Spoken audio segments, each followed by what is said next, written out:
People think betrayal arrives loudly, shouting, slammed doors, dramatic exits. But mine arrived quietly, in my own living room, while I was folding laundry. I had lived in that house for over 30 years. I raised my son there. I watched him grow from a quiet boy into a man who promised he'd always protect me. When his wife moved in, I believed our home would simply grow warmer. I was wrong. At first, everything seemed normal. Polite conversations, shared meals, smiles that felt real enough. But over time, something shifted. Conversations stopped when I entered the room. Decisions were made without asking me. I was informed, not included. "You don't need to worry about these things anymore," my son would say. "We've got it handled." I tried to believe him. After all, parents are taught to step back, to trust the lives they raised.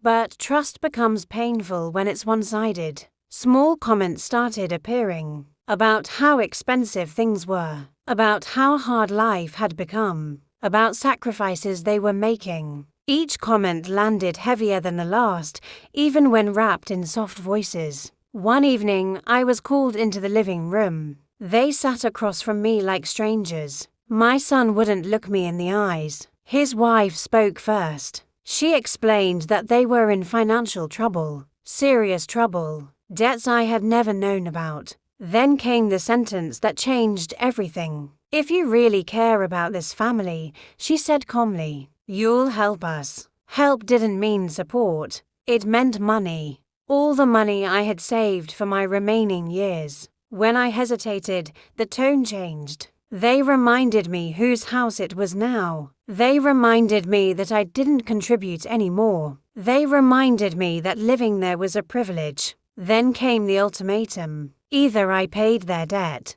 or I packed my things and left. I remember sitting there, hands folded, heart racing, wondering how love could transform into negotiation, how a home could become leverage. I didn't argue. I didn't cry. I simply nodded. Because sometimes silence isn't surrender. Sometimes it's the beginning of something else. What they didn't know was that I had already made my decision, and it would change everything. That night, I didn't sleep. I sat on the edge of my bed, staring at walls that once held birthday photos and school certificates. Memories felt heavier than suitcases. I realized something painful but clear. The house I loved no longer existed. Only the building remained. They expected me to beg. They expected fear. They expected obedience. What they didn't expect was distance. I thought about everything I had given without ever keeping score: time, money, energy, love. And yet, in my moment of vulnerability,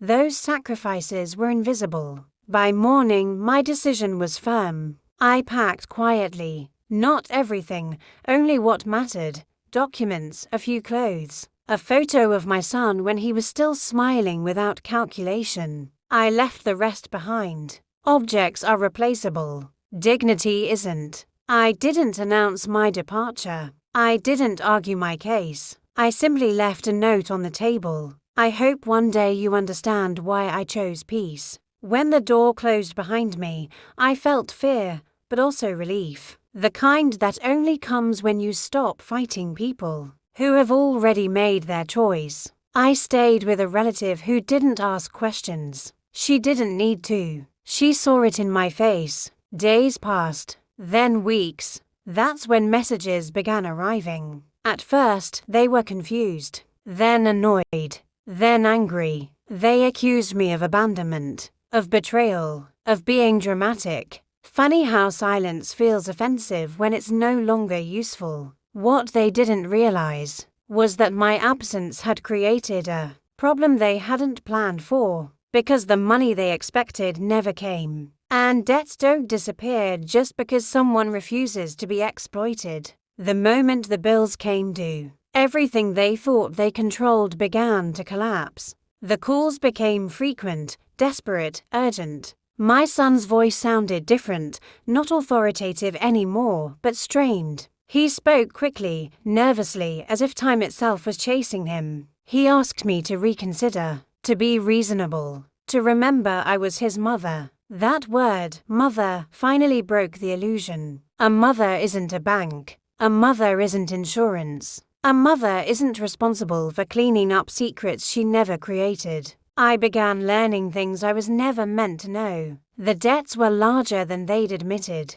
Decisions had been made without consent. Documents signed recklessly. Their plan had relied entirely on my compliance, and without it, the structure failed. Legal notices arrived. Consequences followed. And suddenly, the same people who dismissed my voice wanted my understanding. But understanding doesn't mean self-destruction. I didn't celebrate their struggle. I didn't enjoy it. I simply observed the same way they once observed me, from a distance. My son visited once. He looked smaller, tired. He tried to explain. But explanations feel hollow when they arrive too late. I told him calmly, I raised you to stand on your own. This is part of that. He didn't argue, because for the first time, there was nothing left to take from me. What happened next didn't bring revenge, it brought something far more powerful. Today, my life is quieter. No negotiations,